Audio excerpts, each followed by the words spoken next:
You know that feeling when a book ends? All these characters and emotions and friendships and conversations and adventures and loves and wonderment and hate and laughter and tears and triumphs and tragedies and salvations and retributions and justices and injustices and moments and thoughts and ideas and insights and beauty that have changed your life for the better. And now you have to say goodbye. It's bad enough that all the real people in your life abandon you. The imaginary ones do it too. And that sense of loss and bereavement is something only you passionate readers can understand. Those of you who fall in love with those boys and girls on paper. Those of you who worry about their hardships in your day-to-day life because they are so visceral to you. You worry about the characters on the page even more than some people you know in the real world. After all, the world in the book is far more real than this place you're in right now, isn't it?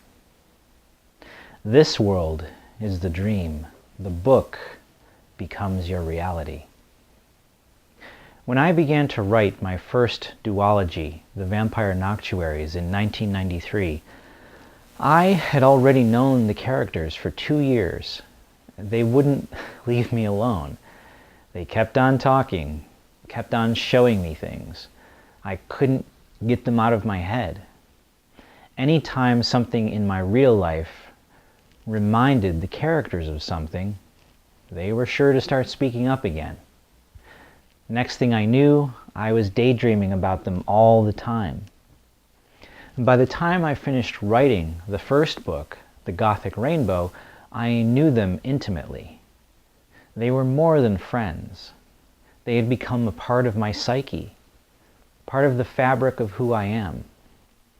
After all, we are defined and shaped by our experiences, and therefore, for every author, our characters become not just imaginary people in a book, but they are part of the story of our lives, of our very being. You can't talk about the life of J.D. Salinger without talking about Holden Caulfield, or J.R.R. Tolkien without Bilbo Baggins, or Mark Twain without Tom Sawyer. And by that measure, they are not just imaginary characters. They are a very tangible facet of what defines the existence of these authors. The Vampire Noctuaries are a very dark story, very grim, very depressing. And frankly, my real life became a lot better after I wrote that first book. One of the biggest reasons it took me 16 years to write a sequel was because I had started living a much happier life, and I really couldn't bear to return to those shadows. Once I did return to that world, and I wrote the last sentences in the final book, something very unexpected happened. I fell into a terrible depression. It took me several weeks to pull myself out of it. You know all that sorrow we feel when we finish reading a great book with characters we love. That grief is nothing compared to how it felt when I finished writing a book. I had no idea that would happen to me. I never thought about it. I never considered the possibility. It never crossed my mind. Because, you see, I didn't feel remotely upset when I was done writing the first book, because I always knew there was more to write. I spent 16 years knowing there was more to the story. 16 years knowing anything the characters continue to whisper or nudge me about was always something I could write down later. by never writing the last book, it kept all my friends suspended in a state of endless possibilities. There would always be a new adventure to compose.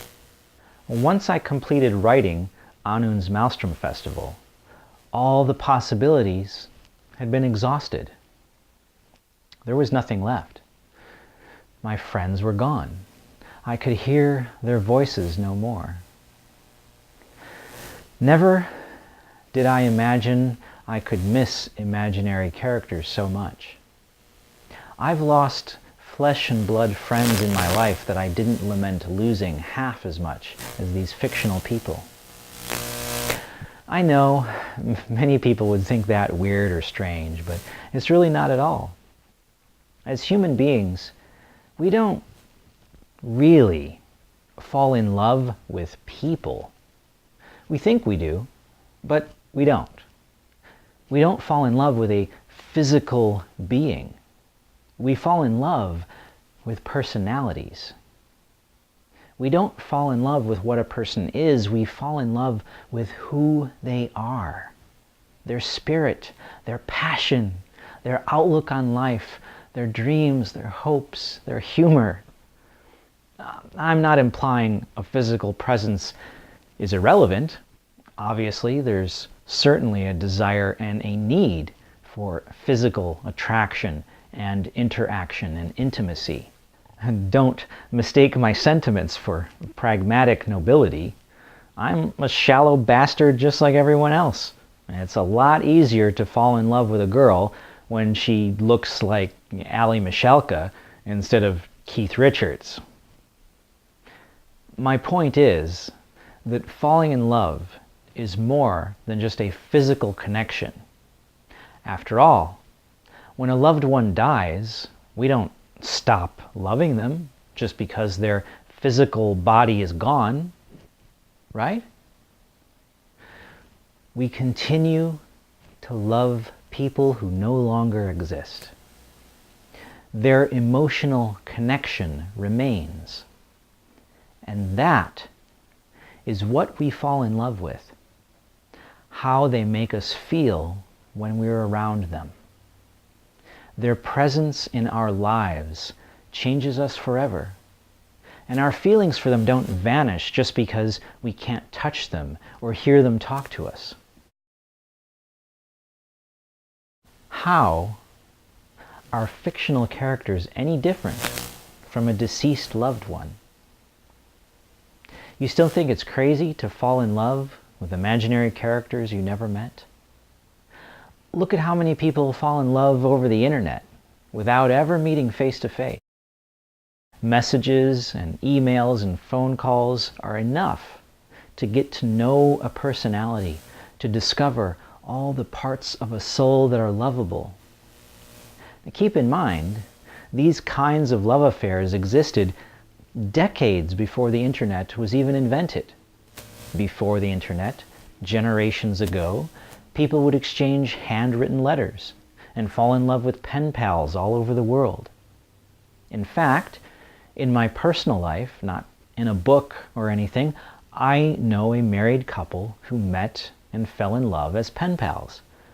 He was from England, and she was from California. They've been married over 20 years. Falling in love with someone you've never met, with a person who is just words on paper, is not crazy. It has been happening to people for centuries. How is the ink in the letter from a pen pal any different than the ink of a character on the pages of a novel?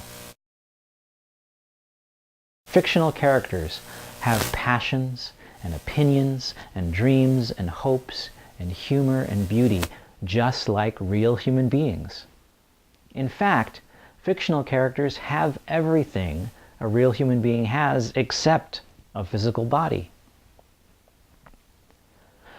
When it comes to personality, a fictional person can be just as vibrant and alive and complete as any living soul. Therefore, falling in love with imaginary people isn't strange at all.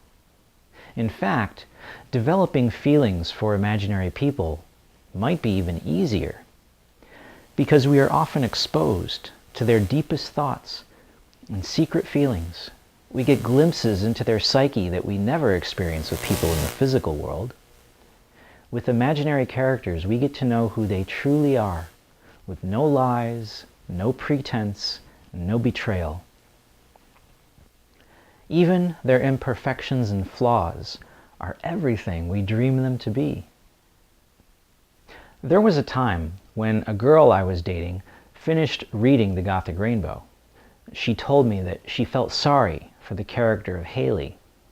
She said she wanted to get Haley a glass of milk and some cookies and take care of her.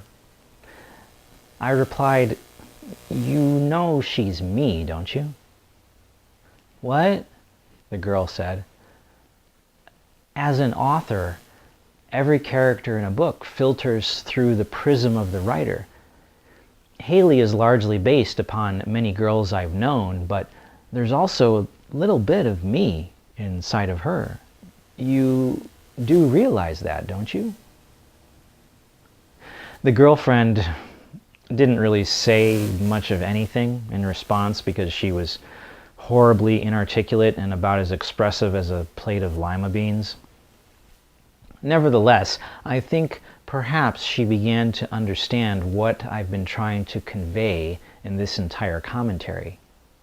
Fictional characters are still real people, with their own morals and beliefs and agendas and loves and desires and dreams. And believe me when I say there is no shame or oddity in falling in love with imaginary people and seeing them as your friends. Corporeal people are a constant source of disappointment. Incarnate people will abandon you. They will betray you. They will lie to you. They will lead you on and make you think they care about you when in truth they only care about what they can get out of you. Imaginary characters will never do that. Make-believe characters will always be there for you when you need them. They will never expect anything from you. They will never let you down. They will always remain loyal. We never need to say goodbye to characters in a book. They will always be there. We can always spend time with them and talk to them, bring them with us. There is no need to give your heart to lovers who will never cherish it. There is no need to nurture friendships that will serve only to forsake you. Unlike any living person, the characters of your dreams will love you forever and befriend you for the rest of your life. So when you reach the end of a book, do not despair. That is not the time to say goodbye. That is the time to start a new chapter with soulmates who will live in your heart for eternity. Thank you so much for watching, and until next time, keep speaking English, America.